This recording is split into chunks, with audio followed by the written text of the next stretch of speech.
Welcome to my very first novel review, and this review will be based on the novel The Tower of Fools. Now, if you are unfamiliar with The Tower of Fools, it is written by Andrzej Sapkowski. If you are unfamiliar with that name, he is the author of the Witcher series, the Witcher novel series. So, a brief backstory for me when it comes to The Witcher. I love The Witcher. I own every single novel. I've read every single novel. I went through The Witcher 1 and 2 games storylines on YouTube because I only own a PS4 Pro. But I played through all of The Witcher 3 Complete Edition's main storyline, just the base game's main storyline. And yeah, I love everything about The Witcher. There are some flaws in the story, especially in the novels, and there are some flaws in the Tower of Fools as well that we'll get into. But what I can say about the Tower of Fools, with it being a successor after The Witcher for Andrzej Sapkowski's next novel series, is the Tower of Fools is very similar to The Witcher, but it's definitely its own beast. So, the Witcher novel series started in the 90s. I believe it was 96 that the very first Blood of Elves novel in the Witcher series released. And they didn't start getting translated into English until, I believe, around 2010. The Tower of Fools, however, was written and released in 2002 in Poland. So in Polish and whatnot. It was translated in 2020, late last year in August. And I just bought it about 2 months ago and I just finished reading it. So the translator of The Tower of Fools, his name is David French, who actually translated some of the Witcher novels in English.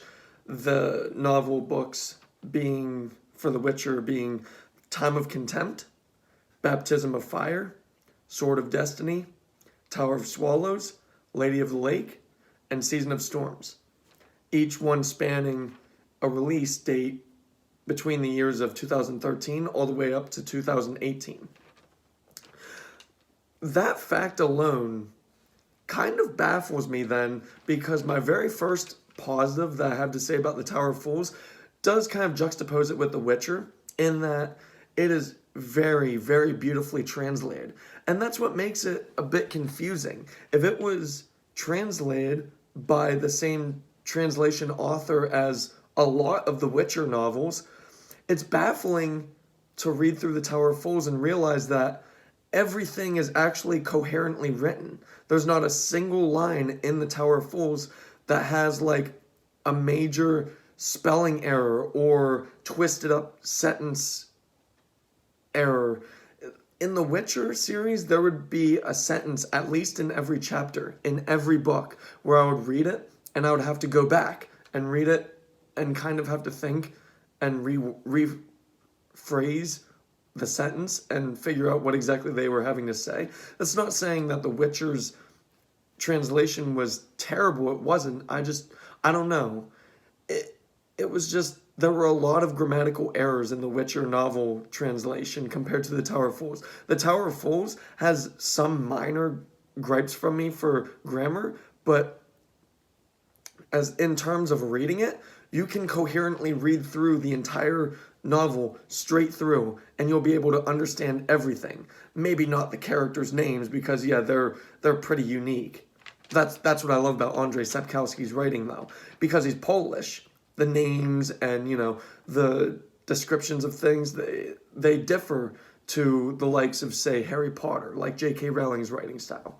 And that's what I love about not even just Andrzej Sapkowski, but foreign writers. I love reading translated books from foreign authors because it brings a good difference into contextualizing what you're reading.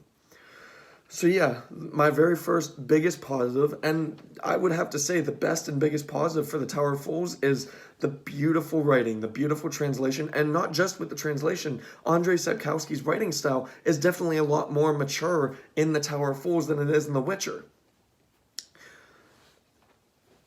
The aesthetics and the characters in the storyline is just about a close first, but a close second to one of the best positives in the Tower of Fools. It has very living, breathing, and colorful characters. It has a wide array of characters in the cast, and every single one has his own differing personality. And I mean, they are unique in terms of difference. I have not really discovered that many different or unique characters in many storylines, but in the Tower of Fools, you definitely will discover very unique and different personalities in the characters in the Tower of Fools. And not just is the Tower of Fools focused on character development and character studies, it's also very plot heavy. So the thing is, in the Tower of Fools, is it's very straightforward and direct with what it wants to accomplish. The Tower of Fools is a very plot-heavy novel. And sometimes that is for the bad, and I'll get into that, into the negatives. So, what I can say in terms of an opinion, so objectively speaking, in the storyline, there is a lot of religion-based story and plotting in the Tower of Fools. That's a fact. Now, an opinion would be you could either like that there's a lot of religion built into the story, because like I said, there is a lot of religious story in the Tower of Fools. You could also dislike it because maybe you're agnostic or atheist and you just don't like and you reject religion, and that's fine. That's fine, but objectively speaking, there's a lot of religion plotting in the Tower of Fools novel. And so for me, I don't mind it. I'm a nihilistic atheist, but I don't mind it. I like being able to read stories where about things that I don't like, because it gives me a good context on like how other people view things, especially with authors. Most authors, they don't care about anybody's beliefs. They are literally just focusing on their direct job, which is to write a cohesive, coherent, strong story. And I applaud authors for that do that. I don't know Andrzej Sapkowski's political viewpoints. I don't know his religious viewpoints. I just know he is an exceptional author. He's a great writer. So now that I got the positives out of the way, and I understand that I didn't really linger on the positives that long, but they're still strong positives. What I can say to cap them off is read this novel. Purchase this novel. Don't just rent it or anything. Purchase this novel, because it is the first novel in a trilogy for a novel series, in the Hussite trilogy by Andrzej Sapkowski. And first and foremost, I just always have to reiterate, purchase and read this novel. You don't even have to purchase it. I would say purchase it. You don't have to purchase it, but you need to read this novel. If you love The Witcher especially, you need to read The Tower of Fools in terms of how mature Andrzej Sapkowski's writing style has, come along since The Witcher. And we're talking, since The Witcher started being written, we're talking a 10 to 15 year time frame as to the release of the first Witcher and the Tower of Fools release. Now, my negatives, they stem between minor to major. So the first negative I have is unfortunately a major negative, and that's the unbalanced writing and storytelling. And what I mean by that is, even going through chapter to chapter, about 80% of the Tower of Fools layout in chapter format is, each chapter is about 10 to 15 pages long, sometimes like 8 to 10, and I'm okay with that. The problem I have with that is the last 6 or 7 chapters, they take you from a 15 page chapter to an 8-page chapter, and then they straight up take you to 30 to 40 page chapters just to kind of get you to the end. And that is quite unbalanced for me in terms of storytelling. And not to mention, the problem I have with the chapter layout is in the writing style, Andrzej Sapkowski can still definitely mature more, because at the end of his novel, he definitely lays out good descriptions and details for what's happening and what people are wearing and where they are.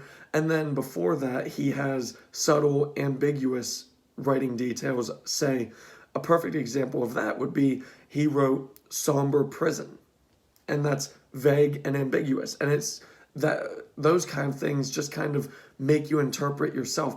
You read somber prison, so you think like darkened black prison layout with, you know, dredged up bad things like chains and handcuffs and like bare bones bedding. And from the beginning to about the beginning of the third act in the Tower of Fools, we don't really get either of those writing styles. We just kind of get a very direct, straightforward story, which I'm okay with the story being so direct and focused. But I feel if Andrzej Sapkowski were to have put in and added and implemented more detail and descriptions to the environments and the character details and like their hair layout and stuff like that, this could have been more than a 549-page hardcover novel. This could have been at least a 750-page novel, and I'm okay with that. For God's sakes, I read Game of Thrones. Okay, the longest Game of Thrones novel, I believe, is like 1,369 pages, and that's taking out the fact of the last 2 novels were supposed to be one full one. So if you were to combine the last 2 Game of Thrones novels, they were to have spanned about 2,300 pages. But otherwise, though, I'm okay with long novels, as long as it's coherent and cohesively well-paced.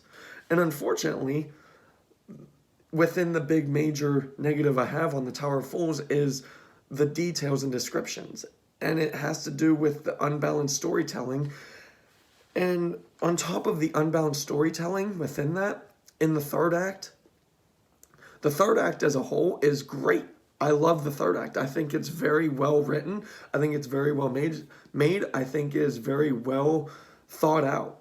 And it has a very well done story. But what I do have an issue with the plotting is in the third act at the very end, it just feels like they were rushing themselves to just kind of finish. You know, they go from this point into a capturing kind of chapter, and then they get out, and then they randomly start a war with the main villain, and that's cool. Like, they're very descriptive, but the last chapter is about 36 pages, and then the first 34 pages are very well laid out. But I feel like at the very end of the last chapter, they were just kind of rushing themselves to just finish it so that they weren't making it feel like a cliffhanger. They were trying to make it its own full novel. And it is. It's its own full story-based novel in terms of a trilogy. But in doing so, they take away a satisfying end. Like the last page and a half to 2 pages, it just feels so rushed and so quickly written. Like, it's like they took everything that they did objectively in the first act of this novel with the straightforward writing style, and they condensed it even more to just kind of give you just a very direct and abrupt end. And that's another negative I have to say about this novel. And overall, I mean, it's a great novel. It's nowhere near divisive. It's not polarizing. I think that The Tower of Fools is an exceptionally written novel with its flaws, like I just laid out. But all in all, though, The Tower of Fools is an exceptionally written, very strong story, very mostly detailed story. Unbalanced for the most part, but it's still an exceptional story. Yeah, it still has its flaws, but it's an exceptional story. I think this would have been better done if this were like adapted on HBO or Netflix as a TV series, because then they would have been able to flesh out the details. If they wouldn't have done that, if they kept it to the novel, which they did currently, I think Andrzej Sapkowski definitely should have added more writing and descriptions and details into, at the very least, the first act. Throughout the novel, he started to kind of get more open-minded with the writing, but ultimately, I have to nick that as a negative. But overall, though, for me, The Tower of Fools is an exceptional continuation into the writing of Andrzej Sapkowski and translation of David French, especially David French. If I were to review this as a translation by David French, just at that, just a translated review, I'd say this is a 10 out of 10. He did an exceptional job with translating this novel, hands down. As a translation and a novel by Andrzej Sapkowski, and the story, the characters, the storytelling, everything involved, I would have to give The Tower of Fools as a whole an 8 out of 10. It is still a great novel, a great story. Expect some flaws in it, but otherwise, though, it is an exceptional story and novel, and I can't wait for the next 2 books. Thank you.